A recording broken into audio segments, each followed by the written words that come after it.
ऐसी योजनाएं हैं जिसको और बढ़ाया है हमारे मुख्यमंत्री जी ने।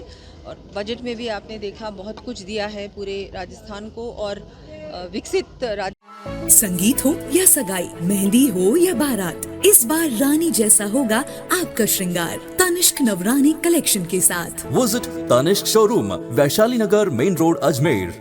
राजस्थान की सरकार 1 वर्ष पूरा करने जा रही है और साथ में अभी उसने जिस प्रकार से राइजिंग राजस्थान का आयोजन किया उससे जनता की आकांक्षाएं जगी हैं। जनता राजस्थान को विकसित देखना चाह रही है और माननीय मोदी जी भारत को विकसित देश राष्ट्र बनाना चाह रहे हैं। तो देश तभी विकसित होगा जब राजस्थान और राज्य भी विकसित होंगे।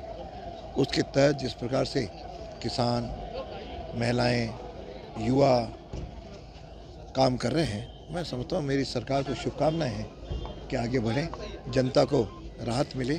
प्रयत्न अच्छे हैं और इन प्रयत्नों का धरातल पर ये सारे लोग मिलकर के लाएं तो निश्चित रूप से राजस्थान केवल राइज ही नहीं करेगा, शाइन भी करेगा। बिल्कुल, आज किसान सम्मेलन था, हमारे माननीय मुख्यमंत्री जी पधारे, बहुत सारी सौगातें दी किसानों को।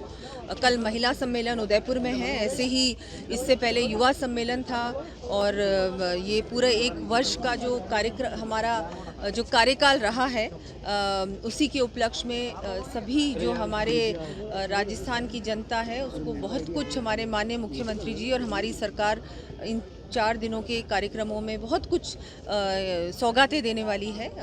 योजनाओं के भी माध्यम से और केंद्र सरकार और राज्य सरकार की बहुत सारी ऐसी योजनाएं हैं जिसको और बढ़ाया है हमारे मुख्यमंत्री जी ने।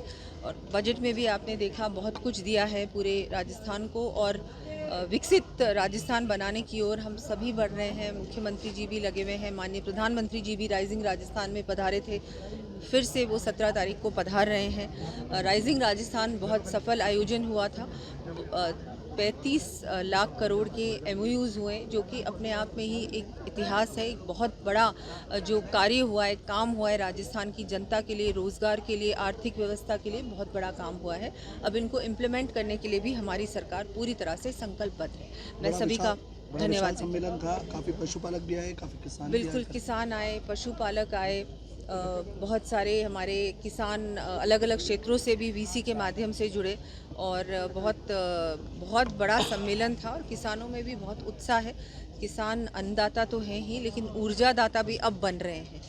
हर प्रकार से, चाहे सोलर एनर्जी हो, चाहे बायोफ्यूल्स हो, इन सब के माध्यम से किसान भी अब अपनी आर्थिक स्थिति को और मजबूत बना सकता है। सिर्फ यही नहीं कि वो बिल्कुल ये उस पर निर्भर रहे कि मेरी फसल ठीक हुई नहीं हुई।